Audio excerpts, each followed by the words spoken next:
Okay, so I want to say a welcome to those who've just joined us on today's Quick Learn. So this is where we're going to be covering how to utilise the quick search feature within the software. So this is the agenda for today. So I'm going to start by introducing the quick search feature. I will then show you the feature in action in various areas of the software. And at the end of the demonstration, I'll come back to my slides to summarise, and then I will briefly talk about the upcoming webinars as well. Just a reminder, please do keep your questions coming throughout the session, so either me or Tina can pick these up.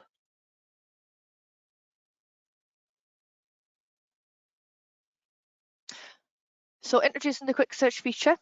So in Sage 50 accounts, it provides users with a fast and efficient way to locate specific transactions or data within the software.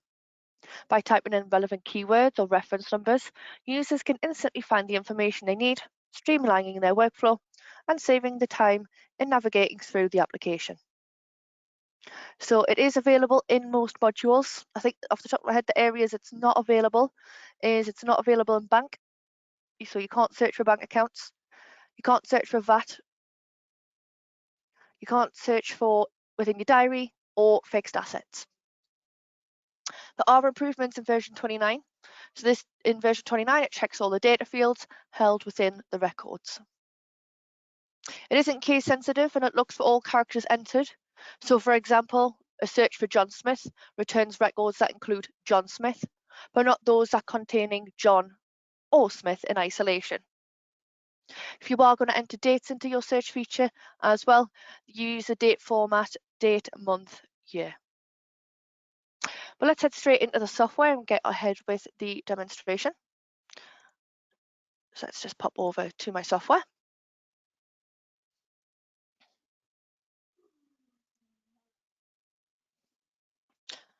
Okay, so for starters, let's just start within customers. So if I go into customers, and let's just use that example that I just mentioned. So John Smith, if I was just to search for John, it would look for John within all records. But if I was to search for John Smith in isolation, it only brings up that one customer. Another example, for example, if I was searching for an account reference, if I want to cancel out or delete a search that I've done, you've got a little bin there. I'm just going to close mine off there. And for example, if I was to enter, let's for example, STI. So it could be account reference I'm searching for, could be a company name, could be a contact. So as you can see, it's brought up people who have got, not necessarily in the business name, but we know in the contact name, we've got an STE in there. So you've got contact names, you've got account references, you've got business names. So that's a way you can search within the top of the module. Another way you can now use the search feature, which didn't exist in older versions, it's new to version 29, is if you were to create a batch invoice, for example, whether it be customers or suppliers, and if you click on the drop down for account reference, you can now see you can actually search within your customers.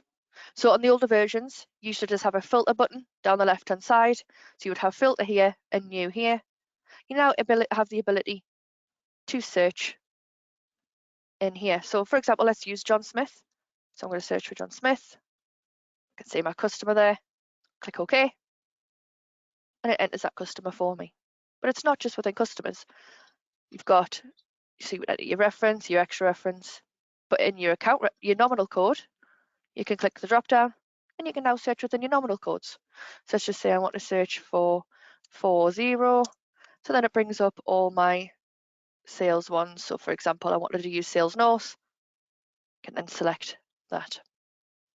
Again, within department, I can now search my departments. So I'll leave mine as 0 as default. And you can also select a project as well. So for example, I might want to use the first project, I can pop that in there as well. So let's just enter in a value there and just save that transaction.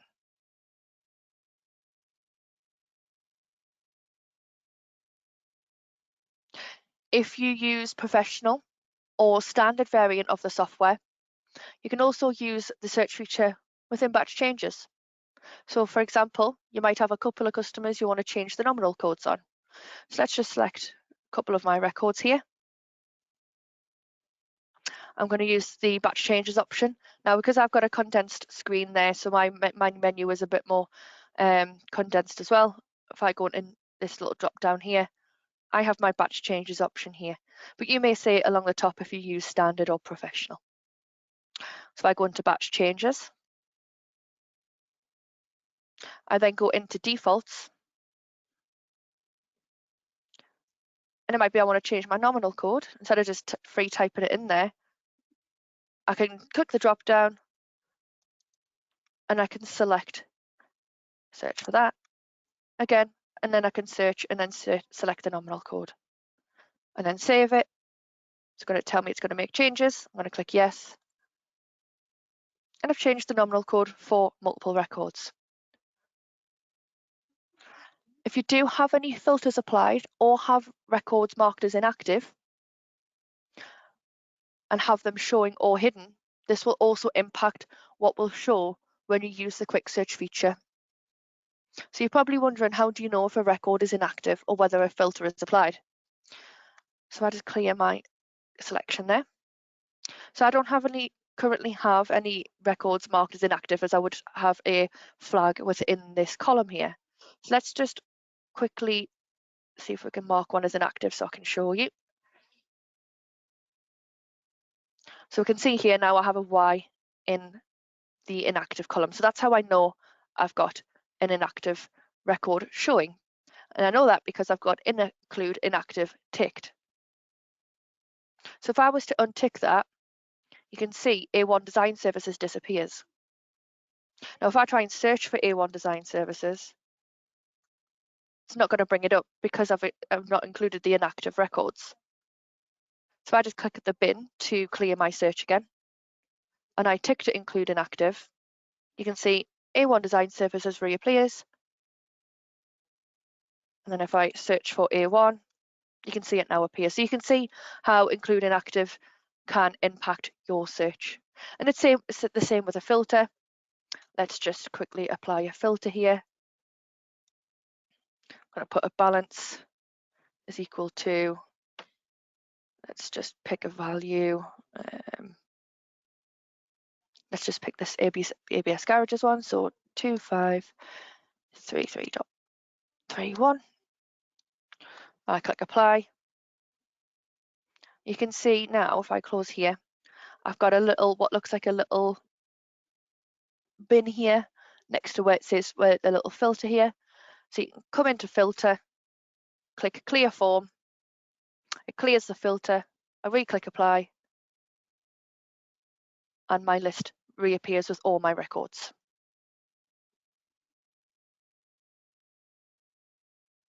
Next, we're going to move into invoices and credits. So in here, you could search for the, if we go to new, it's again exactly the same as the batch invoice. So you can come into here, you can search for an account reference in here. So we could just put, again, John. We could pick a different one at this point. So we could pick Swan Leisure Centre. You click OK. You can search for your product code. So let's just say I'm going to go for white, and then I'm going to choose a whiteboard in there. But also as well, if you want to change specific things within your product for your particular invoice, if we click on the drill down, you can also come in here, search for a nominal code, and search for a department as well.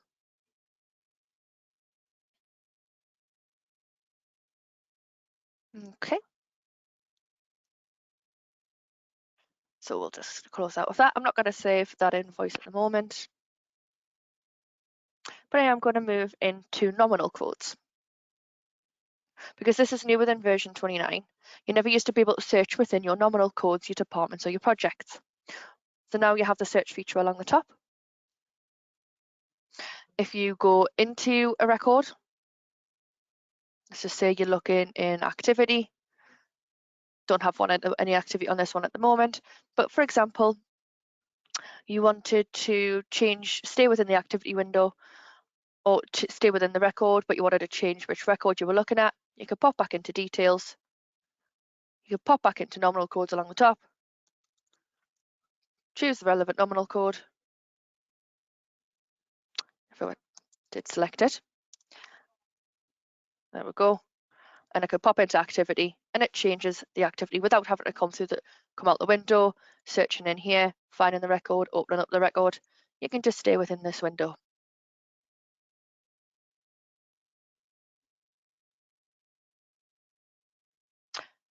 If we pop into transactions, you can see you've got the search feature along the top. So in here, you can't search by like the account name. You can only search by the accounts or the references that you see within this list. So you can search for account reference, nominal codes, details, references. So for example, if I was to search for the transaction I put in at the beginning when I did a batch invoice, so I put in the account reference for that transaction, you can see there is the transaction that I popped in just earlier on in the session. And I did that by searching for the account reference. Again, to clear it, you just click the little bin. As I mentioned earlier, you also have the option within your departments now. You can search within here and within projects. So again, it's just a case of looking in various areas of the program. You will find it throughout little drop downs. Just click on them. Does it give you the option to search? So it is throughout the software in version 29. Okay, so what I'm going to do now is I am just going to pop back to my slides to summarize the session. So bear with me a brief moment.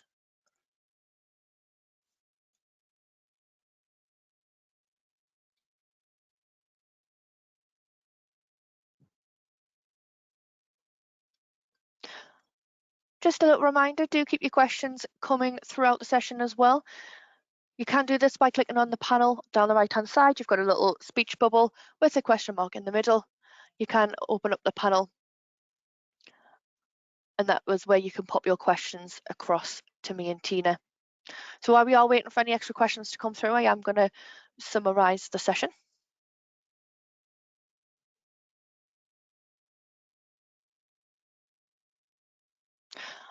So that is how you utilise the quick search feature.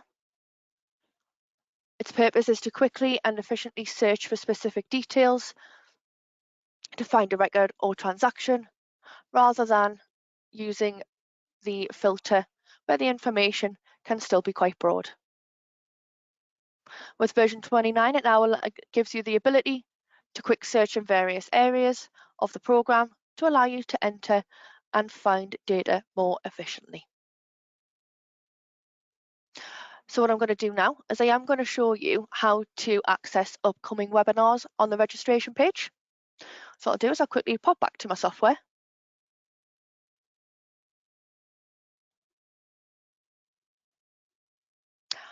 And on your home page, you will see a tile that says free webinars. So we click more information on there. I'll just drag this across so I can show you on this screen here. Okay, so upcoming webinars. So we do have the improved bank feeds. So you can see here, we've got the improved bank feeds that we've done one this morning, and we've got them throughout the next couple of weeks or so, throughout the remainder of August. And that's just talking about the new improved bank feeds on 29.2. So as you can see, we've got the quick search that we're doing at the moment. We've also got running your year end, so you can register for that one. We've got batch changes, that's another quick learn exactly like this session. We've got user management, VAT verification settings, VAT return, and we've got plenty of other topics to cover as well. Now, if we scroll to the very bottom, You can see previous recordings as well, so any sessions that we've done in the past that you may have missed, you want to catch up on, you can click the view the previous recordings as well. And in here as well, they are all in alphabetical order, so it's really easy to navigate to a certain topic that you want to watch. We also as well have a suggested new topic. So if you have any ideas of topics you want that aren't in the recordings page, but you want to see us cover, you can suggest a new topic. It's just a little Microsoft Forms you can fill out for us, and we can look into integrating that into our upcoming schedule.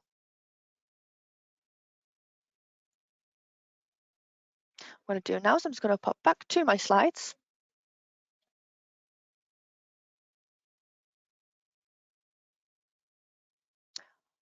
So that does bring us to the end of today's session. So please feel free to stay around for the next couple of minutes or so if you are waiting for an answer to a question, or if you have any further questions to ask. If you have got what you needed today and you want to leave the session, you will receive an email in around an hour or so with both links to our webinar schedule and today's recorded session for you to refer back to if needs be. Upon exiting the session, you will see an exit feedback form. If you could fill that out for us, our surveys are really, really appreciated. So if you could fill that out, that would be great. But what I'm going to do now is I'm going to put myself on mute for a few minutes just to see if there's any remaining questions to come through that either me or Tina can pick up.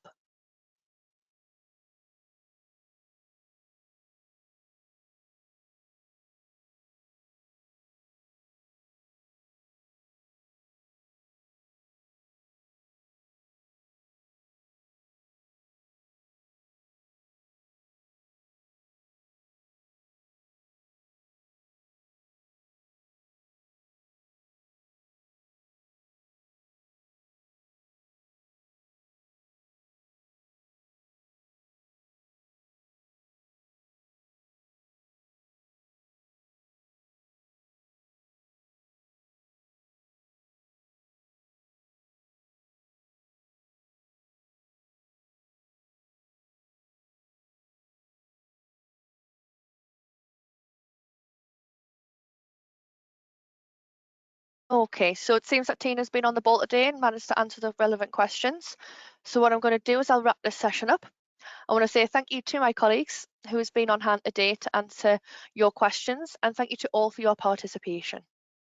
Just a reminder, we've got plenty of sessions, as I showed you, over the next couple of weeks, so don't be shy and get registered. I want to say another thank you and take care.